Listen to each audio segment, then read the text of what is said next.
Today, we have a very different topic, which is very different from the themes that we have presented earlier in the seminar. We're going to talk about business and environment. And today with us, we have Dr. Frank Vorheis. Dr. Frank Vorheis is an expert in economics, finance, and environment. He has worked in IUCN Secretariat for 8 years, and he's a commission member for Commission on Protected Areas and IUCN Commissions on Business and Economy. He also set up the IUCN Economics and Business Program and has been today also has been involved in several IUCN work. Without much further ado, I would like to invite Dr. Frank Vorheis.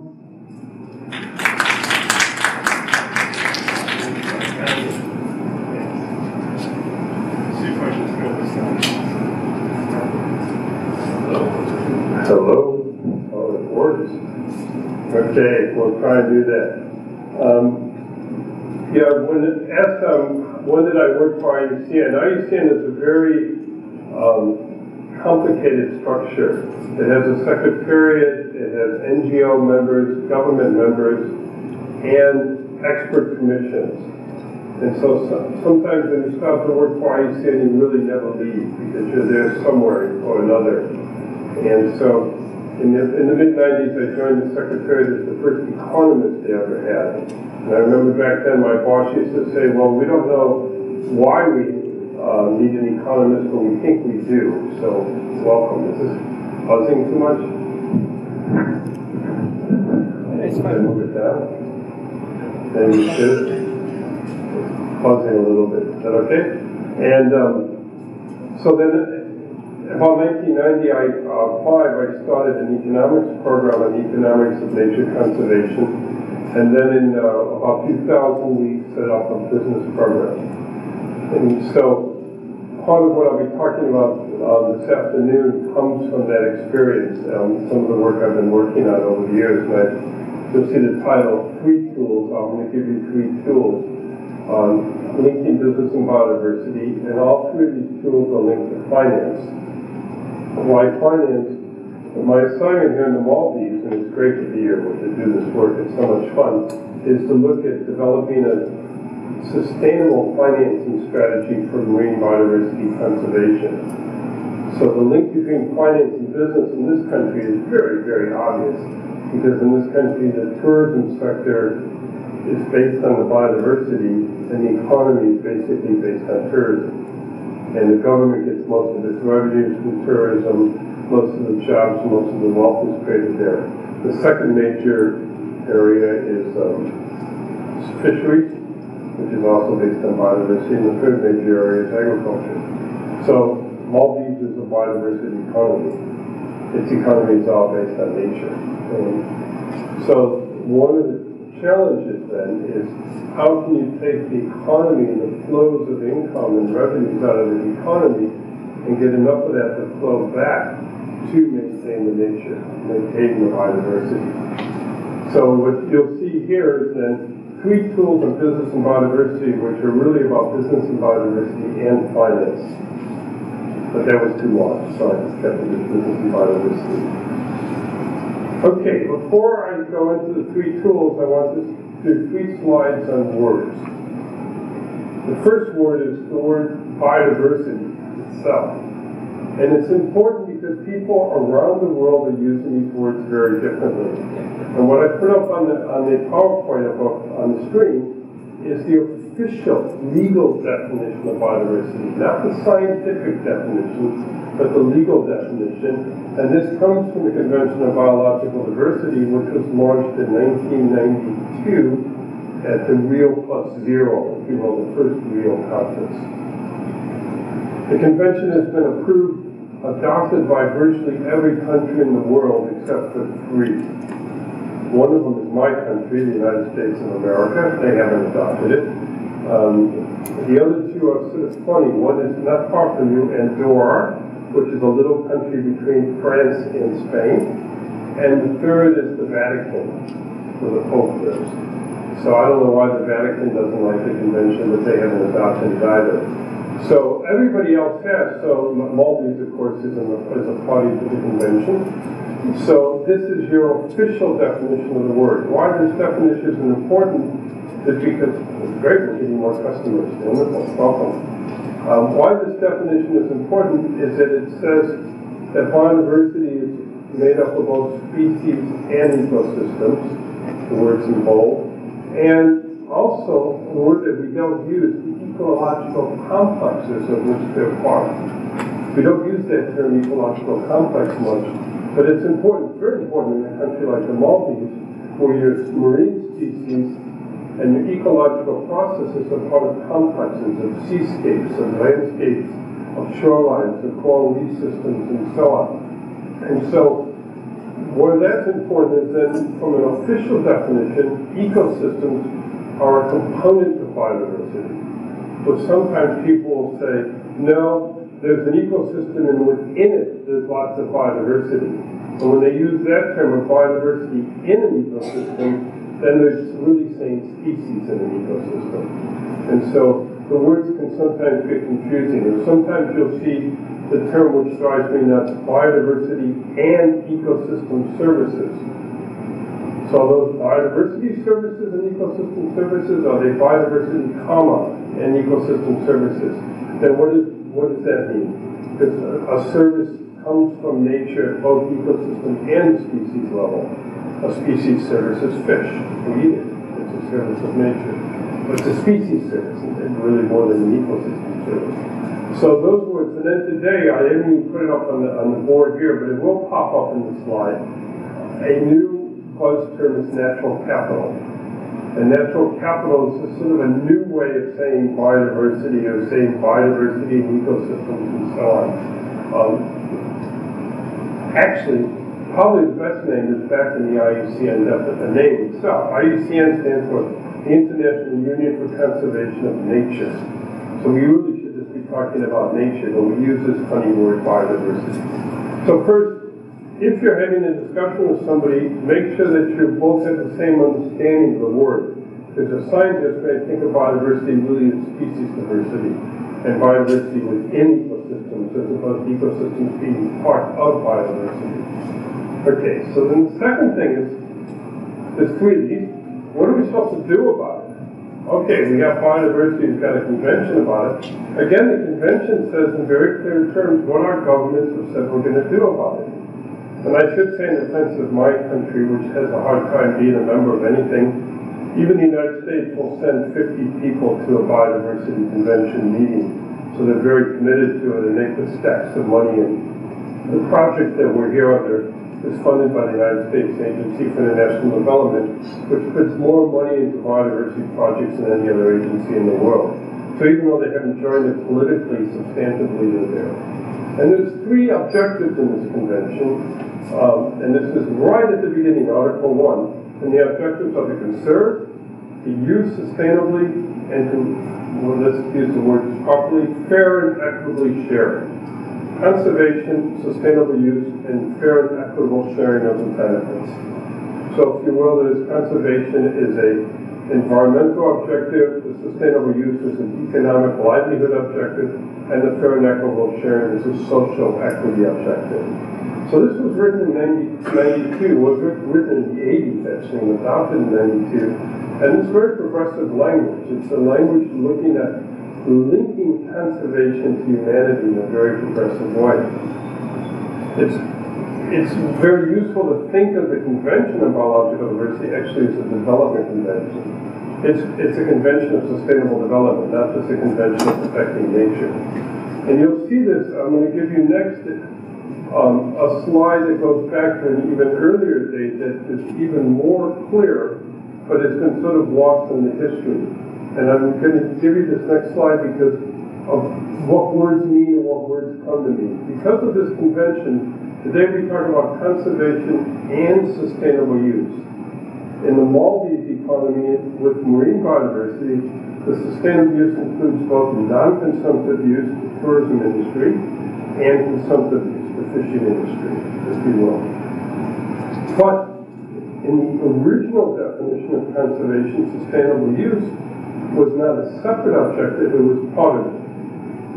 And this is the meaning of conservation that IUCN developed in 1980. Now, try and find this document, the World Conservation Strategy, on the internet. It's there, but it's very hard to find. It's somewhere down into the basement of the IUCN website. It's actually there. Most people in IUCN don't even know the definition anymore. So talk about progressive. This was in 1980. It says, two things that are important. First, that conservation is about management. And secondly, what are the attributes of conservation? So the first part, conservation is the management of the human use of the biosphere so that it may yield the greatest sustainable benefit to present generations while maintaining its potential to meet the needs and aspirations of future generations. So conservation is about management for our benefit. It's not just about protecting the species and the whale shark and the coral reef and what have you. It's about managing nature for us, for our benefit, for our use. So use of nature is embedded right in the management of the use of nature is embedded right in the definition of conservation. So that means in a Maldivian sense it's that integrated management of consumptive and non-consumptive use is critical and in fact is the basis of your national economy. Thus conservation is positive. Embracing preservation, yes, preservation, protection is an important part, protected areas are important, maintenance, sustainable utilization, restoration, and enhancement of the natural environment.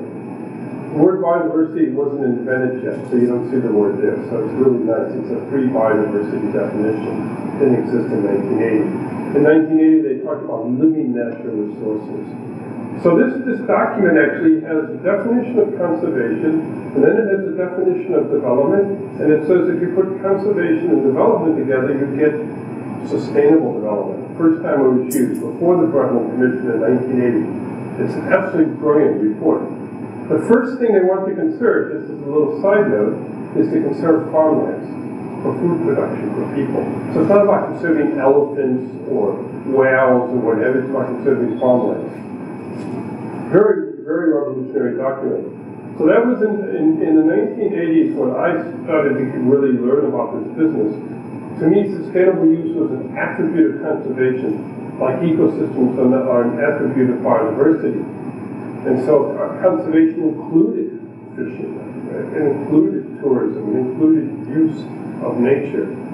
In 1992, when the convention comes out and says conservation and sustainable use, we now think of conservation as somewhat meaning protection or there's use. And those are, so the word has actually changed its meaning over the last 30 years, which is interesting.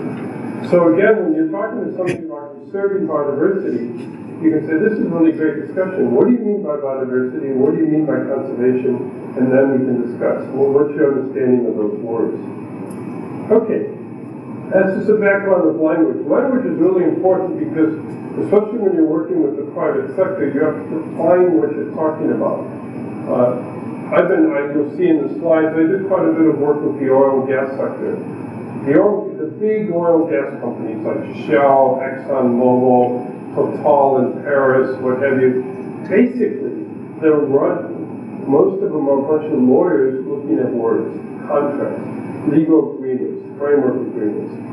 Here, in this country, now and going forward, contractual relationships between the core operators and the government, between the protected area managers and are really important. So that's why I brought up words. And you want us to be very careful about what words you're using and what they mean to both parties in the discussion. So I'm going to give you three tools. The first IFC, I'll spell it out, is the International Finance Corporation. That comes up first. This is a performance standard for biodiversity responsible business. The second tool is a program that we've been developing called Verified Conservation Areas. We've been developing on the EarthMind with funding from the Dutch government primarily to recognize conservation outside of legally protected areas. You'll see I'll link it to risk management by the resorts. And the third is about biodiversity investment funds or conservation trust funds. You see environmental funds, about fund structures for conservation, setting up an institutional structure of funds. So when you look at those three, they're a little bit apple and oranges. They're a little bit three different things, but they have some connectivity to them, and they're all three different ways of sort of trying to grasp how we can connect business activities and conservation activities in a more positive way that delivers conservation, sustainable use, management of the biosphere for human use. Okay. The first one is a performance standard of the International Finance Corporation. It's actually Performance Standard 6, says biodiversity. There's 8 performance standards. The International Finance Corporation, know what it is. It's the private sector arm of the World Bank. So the World Bank, headquartered in Washington, has a mandate, well, it has a mandate now to try to alleviate poverty. The World Bank was originally set up to rebuild Europe after the Second World War, but then became the Bank for Development Finance, the major bank for development finance. The World Bank's mode of business is it lends money to government. So if the World Bank comes to Maldives, which it does, and it goes to every developing country, it has a relationship with the government. And it lends money to the government to do whatever. Maybe to build that bridge, I don't know, whatever. To do things. But it's banked to government.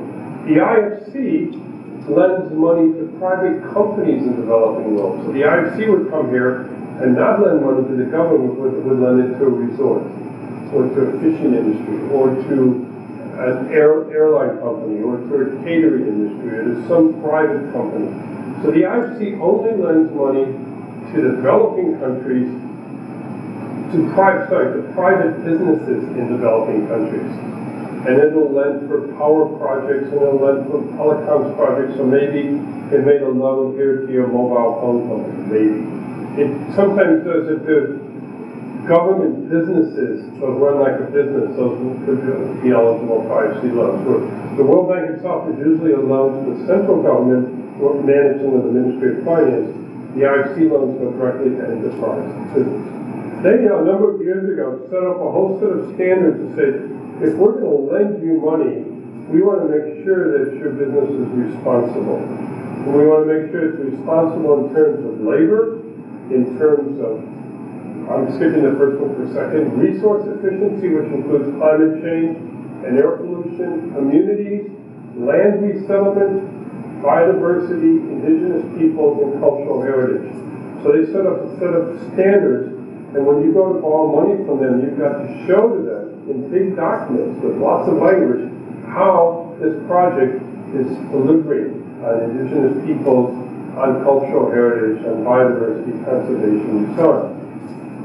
So they're short but very powerful. The biodiversity standard is only 8 pages long, but it's 8 pages of very tiny, very well-structured print, and there's a whole industry of consultants around it, working with companies and so on. I'll give you some examples in a second.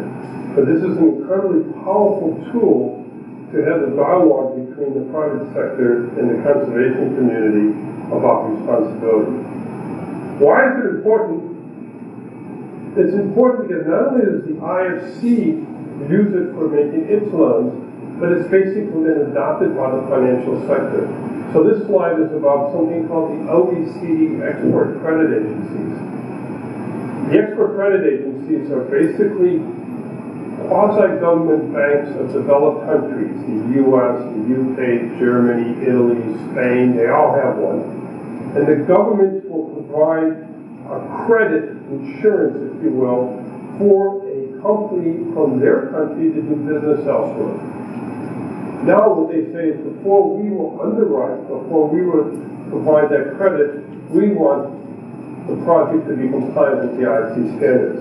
So all of the major government financing structures have adopted this. This has only been in the last few years. And I have a slide that this gives you small print, but when you get it, you can look at it. All the different banks, and they're in Switzerland, and they're in Japan, and they're in Australia, and so on. These are government banks that require the IFC standards. Private banks apply the standards through the Equator Principles. The Equator Principles and the Equator Group of financial institutions are a group of companies that have said we will also abide by these standards on cultural heritage and indigenous peoples and land resettlement and biodiversity and so on. And these are the major, financing structures of the planet. So it's the HSBCs, it's the Credit Agricole, it's the Bank of America. They're all involved.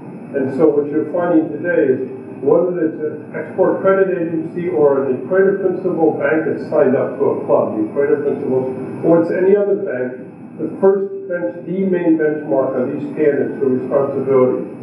And what you'll see is that actually, and I think this is true with due respect to IUCNs, the banks are doing more to push biodiversity conservation now than the NGOs are. Because the banks say, if you want our money, we want you to be responsible. We don't want to take the risk of lending you money and you mess up the environment. If you're responsible, you'll get a loan from us. So the banks actually have the driver to encourage responsible behavior. As you can see, the language is non-designated countries in Maldives as well. That just means developing countries. So there's loads of banks involved all over the world involved in the Equator Principles. Okay, one slide on Performance Standard 1. I said I'll come back to that. Performance Standard 1 is an overarching standard about environmental and social assessment and management. So there's two topics, the environmental issues and the social issues. And then there's two aspects of it. Assessing the situation and what are you going to do about it, managing the situation. So this provides a framework for understanding how a company can respond to its environmental and social requirements, obligations, expectations, what a company should do to behave responsibly. It says in here that you have to identify and evaluate environmental and social risks and impacts of the project. So focus is on risk. It's a bank. Banking. They're not so much concerned about opportunity. They're concerned about, if I make a loan to your business because I think you're going to make money, I want to minimize the risks of the way you make money by making sure that you don't misbehave on social and environmental issues. So they see environmental and social as a risk to the lender, which can undermine the whole loan process. So that's why and banks are always trying to figure out how to minimize the risk of a loan. Adopt a mitigation hierarchy, and you'll see this is important, we'll come back to it. To anticipate and avoid, or where avoidance is not possible, to minimize, and where residual impacts remain, compensate, offset for risks and impacts. So that's the management framework. The first thing to do is, if you've got an issue, can you avoid it? Just don't get in there. If you have to get in there, like they're building this bridge, they're making a mess in the sea, then they've got to try and minimize their impacts. And they've got to try and restore where they can restore. You'll see that word come up later. And they've got to then compensate if that's necessary. And then they have to promote good performance through effective use of management systems. Conservation is the management of the biosphere. Here, a banking talking about the management of environmental and social responsibility. Same logic, same thinking here. So that then sits on top of all the other issues that I showed in that previous slide. So this shows you there. So you can see risk management up in the top left. There's the framework standard of the structure, and then there's the topics, the various topics. Okay, so the one that put a little tick by it, the one that's our first tool, is number 6. And I actually think this is probably the most powerful tool right now for the relationship between business and biodiversity that we have. The title of this standard is Biodiversity Conservation and Sustainable Management of Living Natural Resources. So they use the old term living natural resources, which is the old IUCN WWF term, which is quite interesting. It's got a bit of old and new language to it. The IFC is headquartered in Washington, D.C. So one thing that's in USAID is obviously in Washington, D.C. So you'll see that it's all written in American English, not in British English. And it has sort of an American perspective, even though it tries to be international, which is sometimes pops out. But it's solid nonetheless. They say that companies need to protect and conserve biodiversity, maintain the benefits of ecosystem services, and promote the sustainable management of living natural resources. That's what a company, we're not talking about NGOs and the government, they're saying companies have to do that, and the issues companies need to look into is natural modified and critical habitats. So, I'm using the bridge, building the bridge across from island A to island B. What are those habitats? Are they natural? Are they modified? Are you disturbing them? What's the impact? And then there's a whole world around that topic. You link to protected and recognized areas, invasive alien species, ecosystem services, living natural resources, and supply chains. Living natural resources include fisheries, agriculture, forestry, and so on. So they're telling, the bank is telling the company, you want to borrow money from me, I want to see what you're doing about these issues. That's pretty powerful stuff. So this is some of the text. As a matter of this paragraph 7 and 10 in the standard, as a matter of priority, the client should seek to avoid, there's our mitigation again, impacts on biodiversity and ecosystem services. When avoidance of impacts is not possible, measures to minimize impacts on restore biodiversity and ecosystem services should be implemented. And for the protection and conservation of biodiversity, the mitigation hierarchy includes biodiversity offsets to result in no net loss or preferably a net gain for biodiversity. So the requirement that the banks are saying to the company, I don't want you to lose biodiversity in what you're doing, and ideally I'd like to see more biodiversity. I'd like to see you enhance the status of biodiversity, especially if you're working in a critical habitat, you have to. So that translates into the 4 key words of management: avoid, minimize, restore, and offset. So when you're looking at the link between a business and biodiversity, you have to ask whether the business has a biodiversity mitigation plan that avoids where it can, minimizes, restores, and if necessarily offsets. Offsets mean we've damaged this part so bad we're going to go and protect something over there. So you can think of this from the viewpoint of resort management, think of this from the viewpoint of fisheries management, think of it from the viewpoint of infrastructure development, including your building of islands around here, etc. And this is done through a process of adaptive management over the life cycle of the investment project, leading to no loss or gain of biodiversity. So that standard drives a lot of financial flows into developing countries and elsewhere that we can use as a way, as a tool to work with companies to encourage them to be biodiversity responsible. And the driver is very simple. If you're not responsible, you don't get the loan. The loan is required responsibility. Okay, couple examples. I've got pipeline examples because I've been working on pipelines. This one's in the news right now because the sanctions went out yesterday by my government, even though the president signed it and said he didn't like it. New sanctions against Russia. This is real Game of Thrones stuff going on right now with this. This is a pipeline coming from Russia to Germany to bring gas into Germany. It's the second pipeline that tries about 2 across the Baltic Sea.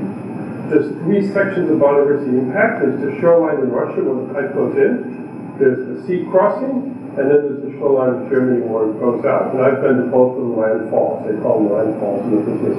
Both on the Russia. I was there in December of last year. It was a bit chillier than here. I can tell you, in Russia in December. It was cold. It was beautiful, actually. It was quite spectacular, but really cold. And this pipeline, why is it going to the Baltic Sea? Because it's not going through the Ukraine, and it's not going to Poland, because there's all the politics between Russia and its neighboring countries, and Germany wants gas, and it wants it from Russia, and Russia delivers the gas. Well, they always have. For 50 years, they already have. They want the gas, but now my country, the Americans are saying, we don't want you to buy the gas from Russia, we want you to buy the gas from us. And the Americans are now starting to export LNG, liquefied natural gas. Huge politics going on here. But this company, interesting enough, is totally committed to being compliant with the IFC performance standards. And my sort of fun job this year is I've been working for the dark side, like in Star Wars. I've got a contract with Nord Stream as their senior biodiversity advisor. So I've actually written the corporate biodiversity strategy and the corporate policy statement, and I'm working now on the biodiversity action plan for the landfall in Russia, which goes through a legally protected area, which makes it quite fun and exciting. And actually, when I get back next week, I've got a meeting with the oil and gas guys, with the gas guys in Geneva. The company's headquartered in Switzerland, of course, in Zug. It's about a $15–20 billion project. It's a big, big project, this gas pipeline. And the biodiversity impacts are quite interesting. This company is fully committed to the IFC standards, even though they're not going to borrow a penny from the IFC. But they're going to be borrowing from the banks in Europe. And the interesting thing about it is because there's such a dada between Europe and Putin, my argument is Putin is really good for biodiversity because Putin's such a bad guy, everybody has to be even better in their environmental and social performance to be accepted. So these guys are like squeaky clean, best class, whatever they can be, so they can convince the Western banks in France and Italy and so on to lend them $10 billion to do the project. So I'm like, yes, Putin, great, be a bad guy. It's great for nature because now your companies behave better. And this is a gas pump project. It's really, really fascinating. So there's obviously environmental and social impacts for each of the neighboring countries, but the two big ones on the German and Russian side because they have the landfalls. And the interesting environmental issue, I should just say that I'll switch on, is that it's actually the Russian Ministry of Natural Resources that has been holding the project back, not the Western Europeans, because it's going to a protected area. And the government said, I don't care if it's gas. I don't care. We have a protected area and no gas. So there's been huge negotiations, and right now, I can't say that we're filming it. The company's penciled in X millions of support for the park if they get the right to go through. So my view is the park is going to have a donor, a big donor. So let's see if we can mitigate the impact and take some of the cash and improve the conservation status of that park. I think this pipeline will come out with a net positive impact for nature. Biodiversity will be better off because of the pipeline. Another example I worked on is, and this one the IFC was involved, was a railway corridor in Mozambique that was going down to a port and a port development and so on. So these are examples. Here, I pulled out one example, one slide of what the IFC does. Here, just the IFC itself, and it says since 1983, they've actually put $148 million into this country. Now, the IFC tends never to lend more than 10 or 15, maybe 20% of a project. So that means that because of the IFC, there's been about $1 billion of investment. Now, back in 1983, they didn't have these social environmental standards. The current one's in 2012. The older version was 2006. But you could sort of say probably half of that money was actually associated with environmental and social performance standards. So the IFC is already in the country making loans, pushing those standards, bringing other banks in along with those standards and so on. So it's a way to promote responsibility. Now the reason I'm bringing it up in the context of the sustainable financing strategy for marine biodiversity is you would want every project in this country, every business project, every hotel and so on, to minimize its footprint, to avoid critical habitats, to restore when they can, and necessary to pay for offsets and protection elsewhere. So embedded in the whole financing of the economy here is potential cash for nature conservation.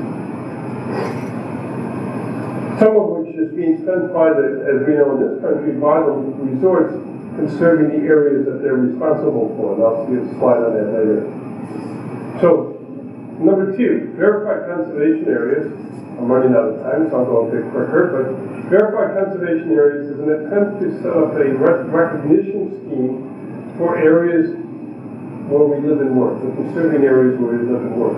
Not just legally protected areas, that's fine, but in the context of here, the resorts, and you'll see I have a slide on that. What we're trying to do is to make conservation something that we all can do and be recognized for. We can do it wherever we are. All right. Your capital city here is pretty challenging to get real biodiversity because it's a giant parking lot of a city. But even in the city, there's bits of nature conservation all over the place. Everywhere I go, there's trees planted, there's bits of greenery. The IUCN office is wonderful. It's above a football pitch. And so here it is, an office working on the blue economy, and it sees the only green football pitch in the neighborhood. Beautiful view. You can walk on the second floor, so you look over and you see the pitch. And so even in Mali, you can do bits for nature conservation. But obviously across the whole country, it's massive what you can do. So we have a system. The website address is airconservaries.org. I won't go into any huge detail, but we think that, I use the word natural capital, see, because it's a sexy word now, creating a new asset class of natural capital. We think that once you recognize area-based conservation by companies, by individuals, by farmers, by fishermen, you can incorporate that into a program that allows financial flows to be associated with conservation. So the first one, conservation on site, is linked directly to the IFC. On-site conservation management, avoid, minimize, restore. And that's, you can imagine here with all your hotels, with all your harbor developments, and so on and so forth. Conservation beyond the business, that includes paying for offsets. Outside the fence, beyond the business operation, can include working with communities, supporting protected areas, strategic corporate social responsibility, and so on. And then importantly, conservation in the supply chain. So the supply chains in this country of tourism must be fascinating. Where does the food come from? Where do the drinks come from? Are they ecological? Are they responsible?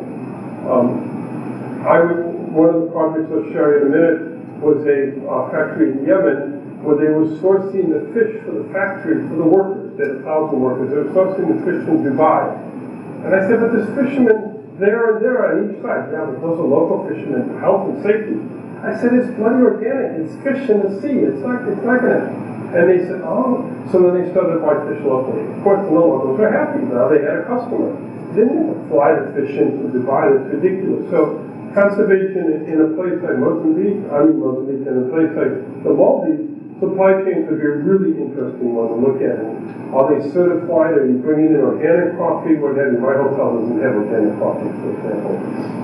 One example of a VCA that's terrestrial, it's probably bigger than the landmass of the Maldives, is a large, not quite, but it's a large wilderness restoration project in Mozambique we're working on. Another one, now this is maybe ties in more with your new bridges going in and the expansion of Mali into so it'll look like New York City in the next 20 years.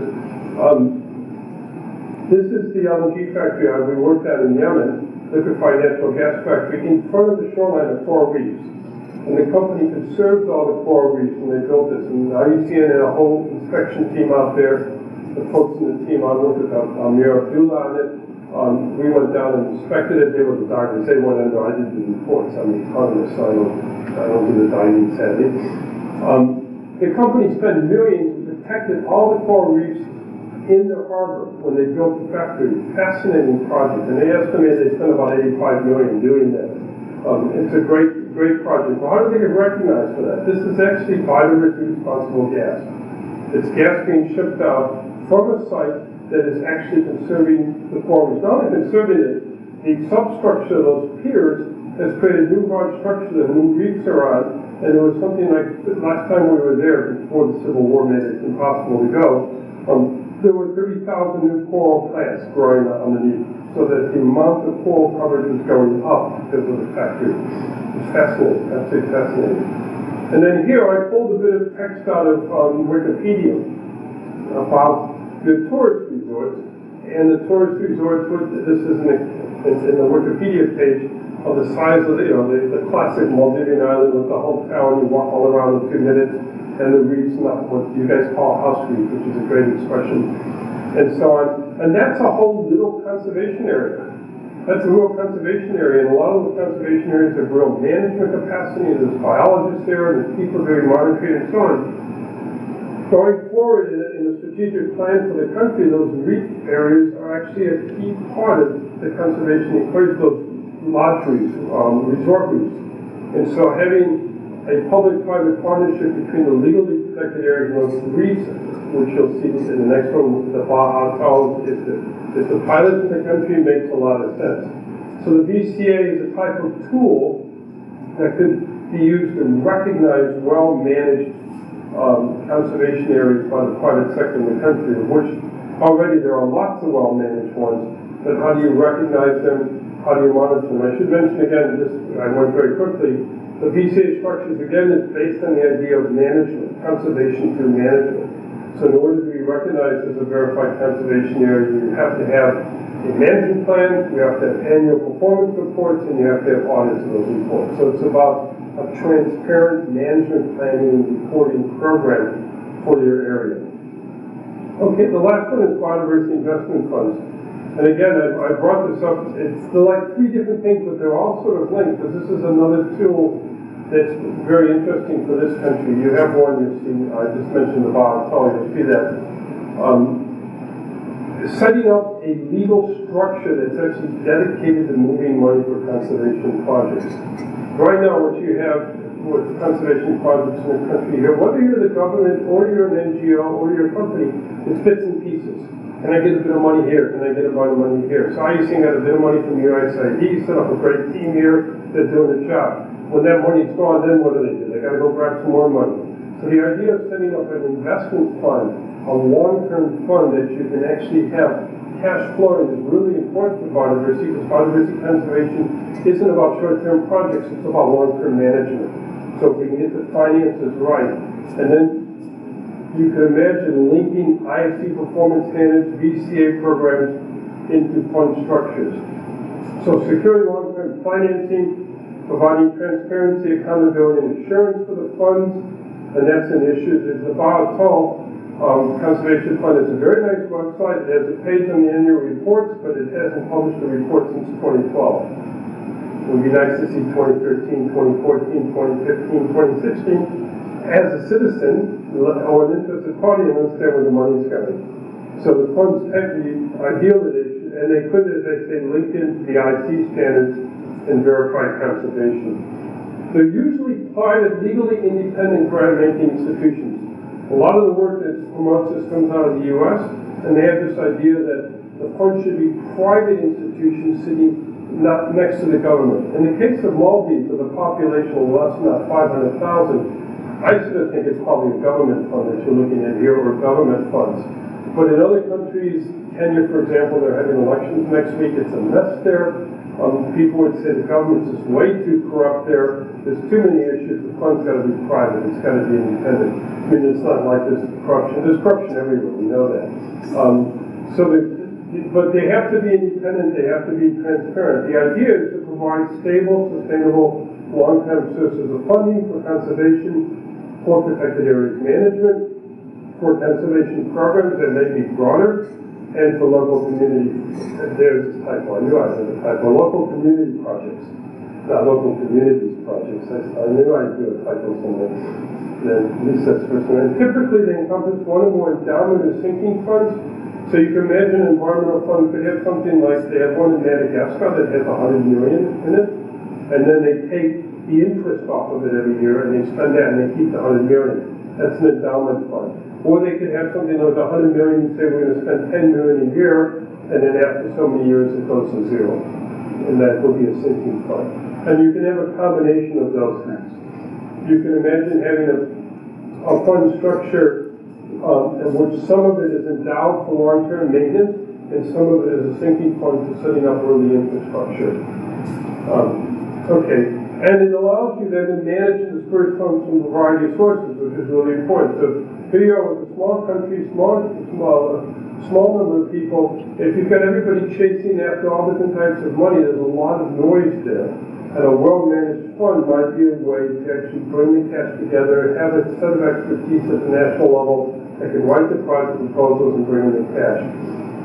So there's a Conservation Finance Alliance. That's the logo on the upper right. It's a club based out of Washington, D.C. that's behind this. And they've been sort of reinventing themselves. And just yesterday, they relaunched the Environmental Funds Toolkit. I thought, yes, because I was going to present it today. And it's up. And it says that they've got 223 documents from 75 environmental funds in 29 countries. Stacks of information, legal documents, manuals, plans, guidelines, and so on. So there's a wealth of information out there about how to structure and set these things up. And they're very interesting.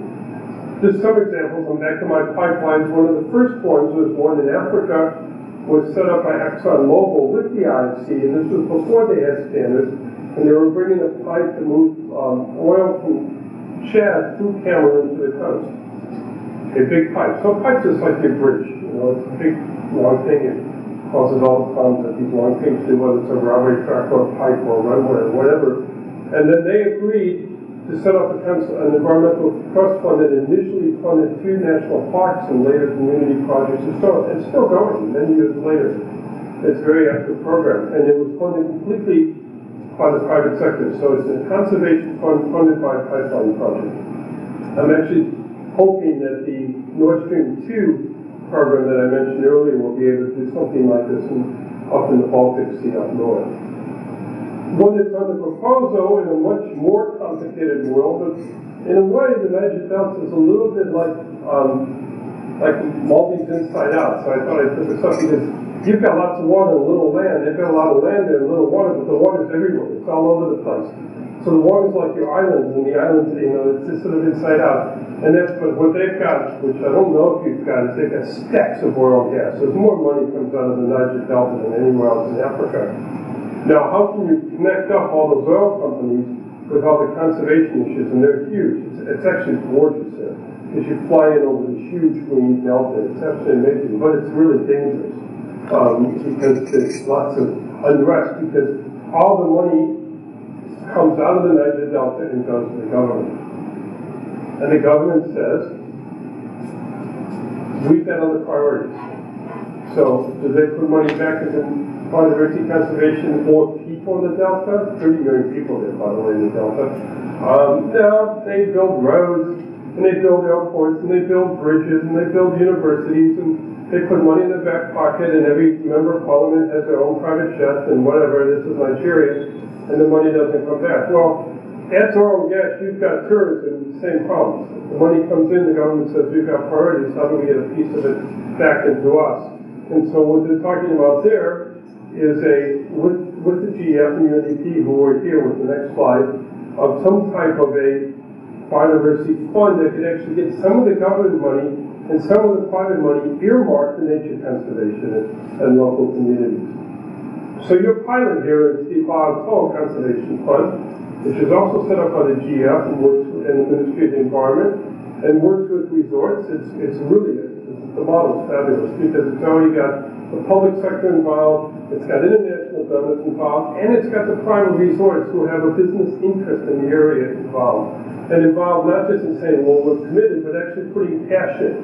And I've just been looking at the financial reports. They actually do put cash in, the private resorts do. And now they take their money and they finance conservation work in the atoll, environmental work, community work, and so on. That's the one that said the reports could be a little more transparent. That would be helpful for us. But whatever, the model makes a lot of sense.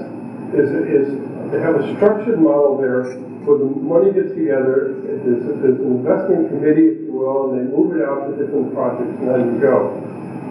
Now that is something you could maybe do in other atolls around the country, or you might even have a national one for the country. So that's it. 3 tools for business and biodiversity, financial tools for business and biodiversity. The IC Performance Standard 6, which is the main standard. Verified conservation areas as an initiative to recognize conservation where we live and work outside of legally protected areas, and establishment of biodiversity investment funds to manage financial flows. So, finished. Thanks.